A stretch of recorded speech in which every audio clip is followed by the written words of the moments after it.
My name's Meridith Grundei. I was just interviewed by Keith Andrew. It was a fantastic experience. I not only got to learn a lot about Keith, but I also got to learn a lot about the other guest, Rod. So excited to be here. Thank you. I'm an actor and writer from Newcastle in the UK, and I've just been interviewed by Keith Andrew, and what a top guy he is. What a fantastic time I've had. And it was lovely also to meet the other guest, Meridith. Lovely. Ladies and gentlemen, today on KeithAndrewNetWork 802. That's right, it's 802. We have professional actress Meridith Grundei. Also, we have upcoming book author roddglenn. That's right, we have roddglenn available on the show. We have two great actors. Make sure to like and subscribe to the KeithAndrewNetWork and to follow it. It's brought to you by Life of a Fighter. If you're into fitness, definitely check out Life of a Fighter. If you're also like comic books and everything in the entertainment world, definitely check out H.B. Gibson, Home of the X Zone. Definitely like and subscribe to the KeithAndrewNetWork. We have hundreds of great content and videos from every walk of life. So make sure to hit that button, hashtag KeithAndrewNetWork, and as always, catch you later. So Meridith, the first question I want to ask you is tell our audience a little bit about yourself and how you came to do what you do. Yeah, great. So I consider myself a multi-passionate human. I have a lot of diverse skill sets. I am a performer at heart, a creative at heart. I also am a public speaking and presentation skills coach who helps leaders and their teams become better speakers. I really love helping others feel confident and be able to step into their roles and level up. As a performer, I have predominantly been a theater actor and director. I also do voiceover, and I am now starting tomorrow. I have been creating a podcast, and so that will be released tomorrow. And I always have a creative idea, and so if your listeners need one, tell them to reach out, and I can give some away. No, absolutely, I have some great ideas I talked to you off the air about. Excellent. And for your podcast, you have two guests right here if you're interested. Definitely. Definitely. I will send you a link. You fill out that form, we'll get you on the show. You did ask the question, how did I end up doing what how did I end up here today, present moment? I've just always been a performer. I got on a stage at the age of 9 as a dancer. My parents put me in dance classes, and I just got the bug. I just loved performing. And now at this phase of my life, I'm really about helping other people step through their fears and get on stage and get in front of an audience or on a Zoom call. And it really brings me a lot of joy to be able to do that now. So there you have it. I agree. I know it's looking at your background. You mentioned you are an actor, director, and speaker. I have horrible handwriting. I accidentally put stalker instead of speaker. But I can be a stalker. Just kidding. Are you sure you want me on this show? Well, you'd be surprised by how many people turns out. A lot of people are like, you should do background checks on your guests. Look, I saw you are an actor, director, speaker, and Ron, you're an author. I don't give a shit. Like I said, PG-13.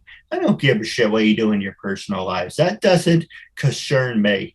I found out recently people who I interviewed season 1, season 2, going back 5 years ago. One person got arrested. Well, I got robbed coffee, and something was his girlfriend. And I'm like, dude, that doesn't bother. Okay, yeah, it kind of does bother me, but I don't care. All I care about is my talk show. What you do in your personal life, it's your business. All I want is to do a good talk show, make a new friend. What happens outside the talk show, I really can care less. But on my show, this is what I want to focus on. So I don't dig into people's backgrounds. But I do want to ask you two more questions, but I want to go over for Ron. What can you tell us about being the same-sex person, but let's change that to being an author? Well, I am also an actor as well. I've wrote and performed like Meredith all my life. I started performing in school from a very young age, doing things like the nativity plays and all of that sort of stuff. I think I started off as a shepherd, then I was the donkey, then I was Joseph.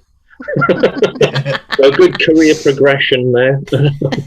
And I've always written short stories, daft short stories based on films that I used to watch or TV series that then evolved into novel writing as I got older. And I think I've published 7 novels and a number of different sort of anthologies, crime, horror, sci-fi, multi-genre stuff.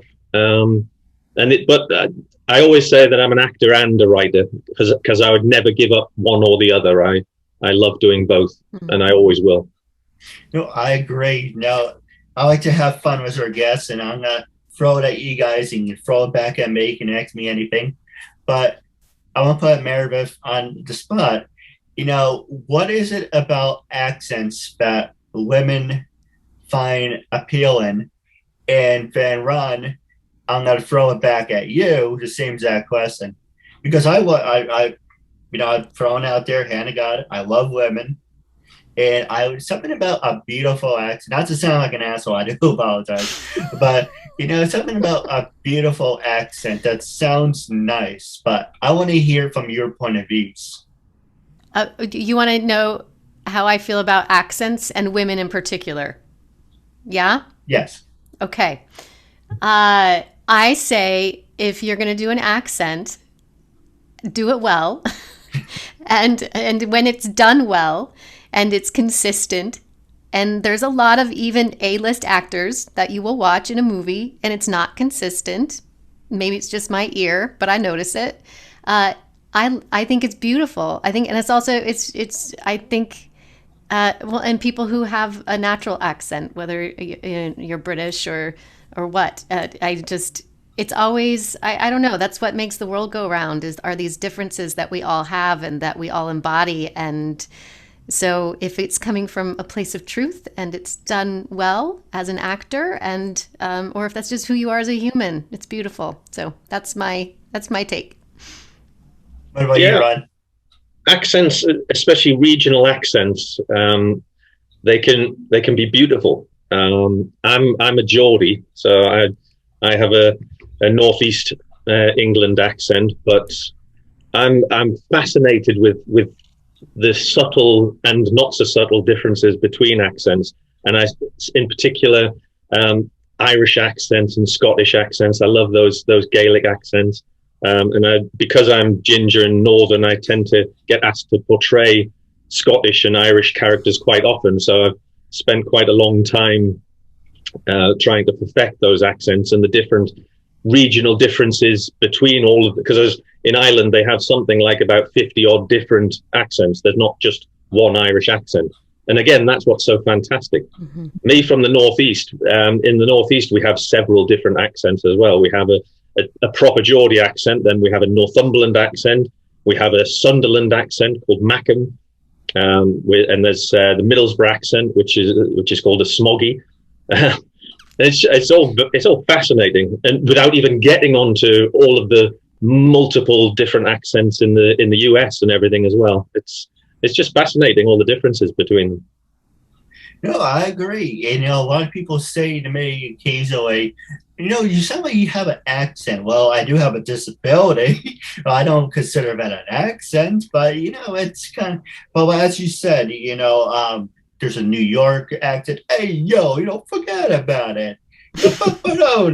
And then you have pretty much, and you have the New Jersey accent. You have the Michael. I'm having a brain. He did Ted. It's brother's son. Mark Wahlberg, Boston accent. Thank you. Yeah, the Boston accent. I always think the Boston accent's really funny. But there's so many on planet Earth. Oh, But as far as we know of, and that's another question I want to ask you later on, do you believe life in space? But on this planet, we have so many different life, so many different ethnicities and language. It's really amazing if you really think about it. Yeah, the diversity, yes, absolutely astounding. Now, Meredith, the other two questions I was going to ask you is, you mentioned you were a director and you're a speaker. So first question for the speaker is, how comfortable are you speaking in front of a group of audience? And what gave you that process to, like, I don't think I can do it, to, okay, now I can do it? Oh, that's a great question. Well, I have an improv background. I've not only studied improv because I loved it as a performer, but I've also taught a lot of improvisation, and so from that, I felt that has been such a gift for me as a performer, and it has really given me this tool to take these risks that I am asked to take, and it's also helped me become more adaptable and to also be more grounded and more present. And so I would say that I feel that fear piece that we all have, or that anxiety or nerves that we all have, it's about being able to manage those and move them into a direction of excitement, and using that adrenaline to move through the fear and get yourself onto the stage or in front of the camera, so that you can share your story, so you can inspire, so you can tell you, I don't want to repeat myself. I think I was about to repeat myself. But so I think that, improv has been a powerful tool to help manage that. I hope that answers the question. Well, it does. Now we're going to take a quick commercial break. And when we come back, we're going to talk about social media. Can it make you or break you? And a couple hard-hitting questions when we come back.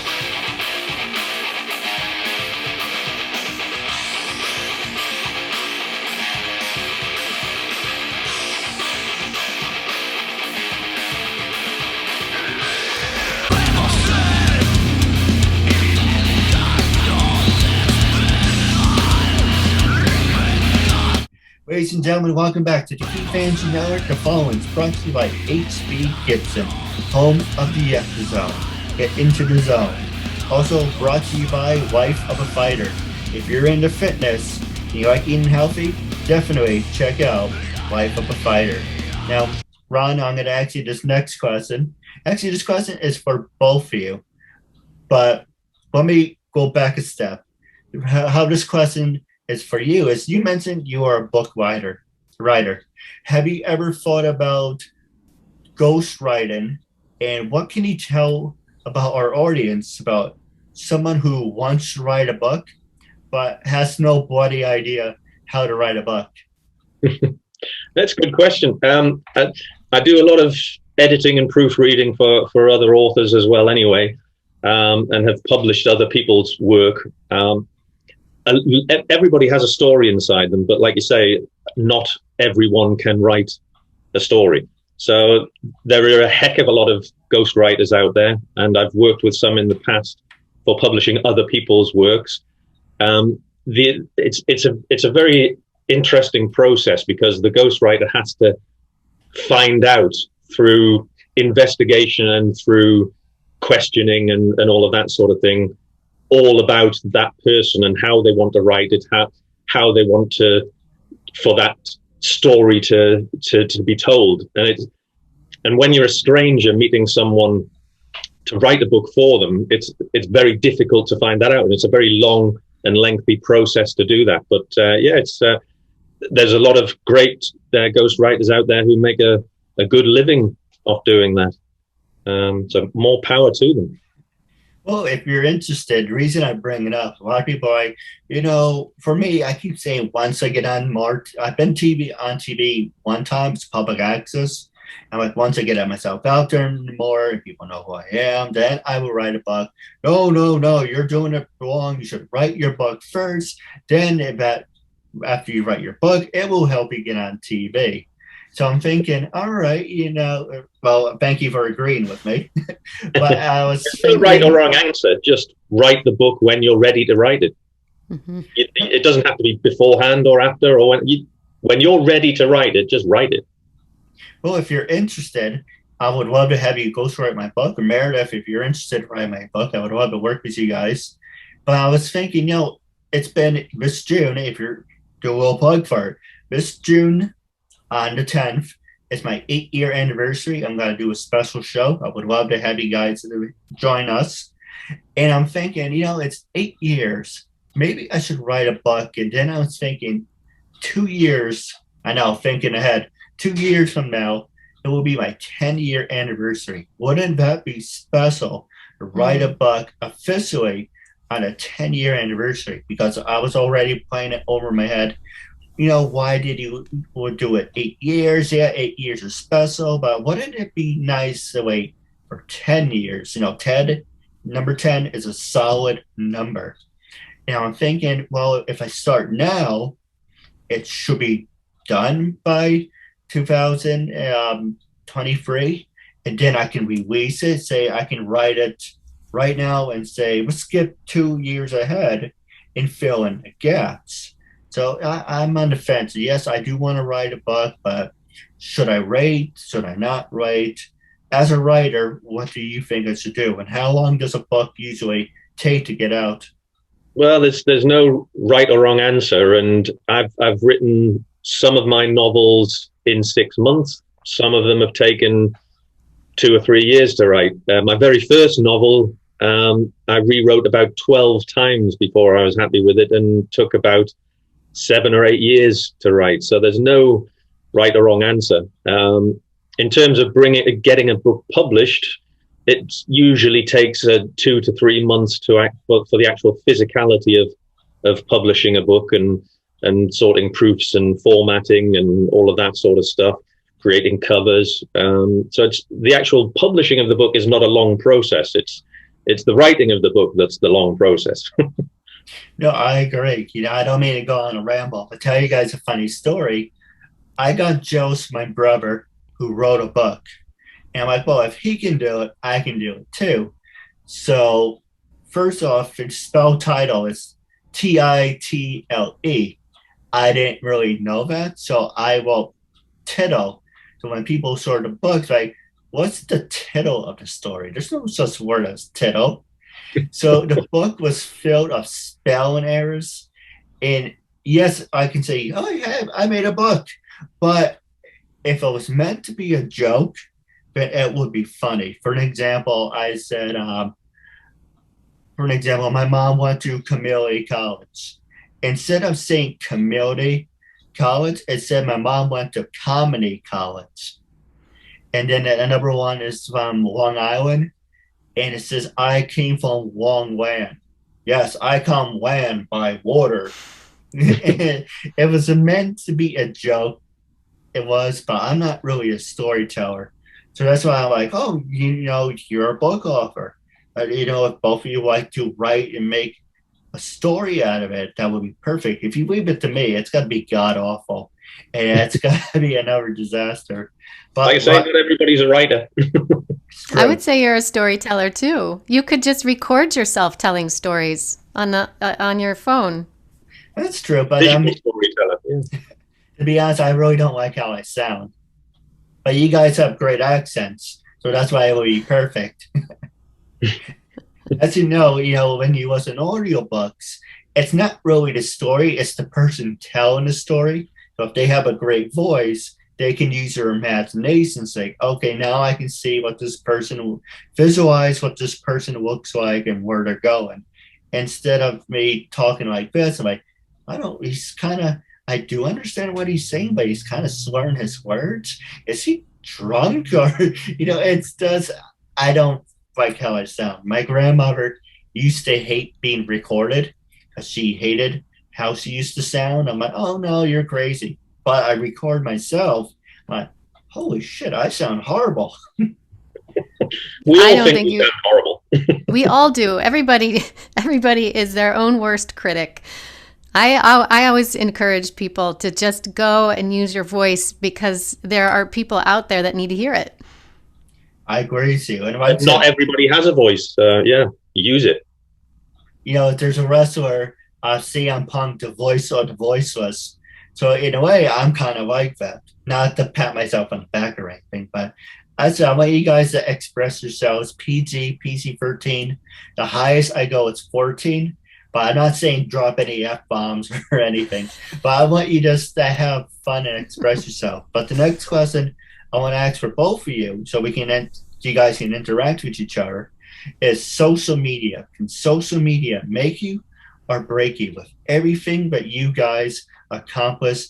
And I know that sounds politically correct, but don't start with me with that politically correctness. But with everything you guys started in your life, do you give thanks to Facebook, Twitter, Instagram for giving you opportunities, or do you think you should create your own opportunities? And I'm going to start off with our beautiful guest first. Thank you. I think that you have to have boundaries around social media and be strategic about it. And boundaries, I mean, schedule-wise, it can be a time suck. I personally deleted Facebook because especially during our political season, because I found that it wasn't serving me in the way that I needed it to serve me.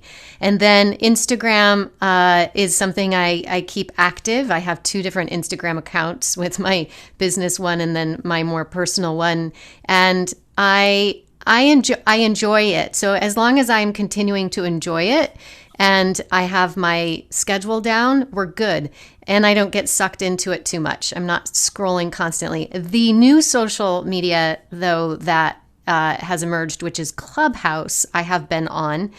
And that can be a huge use of one's time, sometimes beneficial, sometimes not so much. You can just get sucked into the conversations and building your audience. And so that, I feel, needs some mindfulness around it. And then LinkedIn, I think, is something that has brought me opportunity and is a great place to leverage my speaking business. And then the last thing I'm going to say about social media, which is interesting as an actor, I do a lot of commercial acting. That's now a question that's being asked. Like, how many followers do you have on Twitter? How many followers do you have on Instagram? How many followers, so it becomes this thing because of the influencers that are out there, and some of these ad agencies want more of like the influencer type person in the role. So that piece of it, I'm still kind of assessing, if you will, and trying to figure out how important that piece is for me to have to continue to grow those likes and that audience. And then there's influencers. I don't know if you've seen the documentary Fake Famous, but people are buying they're buying bots to follow them. So I would rather come from a place of authenticity and integrity than have to buy followers. So that's my take on social media. No, I am guilty. Ron, I didn't mean to interrupt. I do apologize, but you have your time. But I tried, like I said, bots, but I tried it one time and I didn't pay them on time, and they froze my entire account. So I said, now the hell is you. I will earn each and every, like you guys. You guys are following me. Well, I hope you are following me. But, I'm going to earn each and several person, because if you pay it, it's kind of like, if you had my daddy paid for me to go to college, but you can't read a book. You can't think for yourself. It's kind of like you can put this fake mirage on, but if you can't back it up, there's so many people, and Ron, I'm going to pass it over to you. You probably know, there's so many people that would say they're famous, but they're god-awful human beings, and they self-destruct, Hannah Montana, Billy Ray Cyrus, Bruce Willis, he was a good actor. Now he's just an asshole, my opinion. There's Disney people and there's Nickelodeon people that say, I'm so big, I'm on TV, I'm able to be on my best. But when you meet them in person, don't bother me. Or where's my latte? I acted a minute ago. So you can put any face you want, but if you can't back it up and be a decent human being, then maybe you shouldn't get what you deserve. Passing over to you, Ron. And Yeah. Meredith, if you want to catch up. Fame and money can change some people, unfortunately, and certainly not for the better. Not all people. I've worked with quite a few A-list stars, people like Brad Pitt and stuff like that, who are absolutely lovely people and very down to earth. So it changes some people for the worse, but not everybody. But yeah, social media, it's good. I totally agree with everything Meredith said. You've got to have boundaries. You've got to, whenever it starts getting negative, you've got to walk away from it. But it can be helpful. It can be helpful for exposure in terms of for my writing and also as an actor, where you can post up on various groups or tweet about things, and hopefully people will retweet and you'll find a new readership. Or I might my show reel might pop up on a casting director's feed, and they might like what they see and consider me for a future project. So it can be very good, but it can be destructive. So you've just got to be careful with it and make sure whenever anything gets negative, you just switch it off and walk away. Go for a walk somewhere. Go to the beach. Mm-hmm. This is what I want to do for the rest of my life. Yeah, so once you get yourself out there and people know who you are, you don't have to start banging on people's doors like, hey, acknowledge me, because people know who you are. When you're on the outside looking in, you're kind of like, hey, look what I have. It's nice and shiny. But you have to have the balance of, do you really want to spend the rest of your life on the phone? But it's, especially now it's quarantine, it's kind of like, yes, you have to balance it. You have to eat, you have to sleep, especially you have to shower. But, at the same time, it's like, what else can you do? Because, yeah, absolutely. Now, wrapping up the show, I have a couple questions for you guys off the air. It was a real honor and privilege having you as a guest. For listeners out there, make sure to like and subscribe to KeithAndrewNetWork. We have brand new content, so hashtag KeithAndrewNetWork. And as I always say to our fans, catch you later.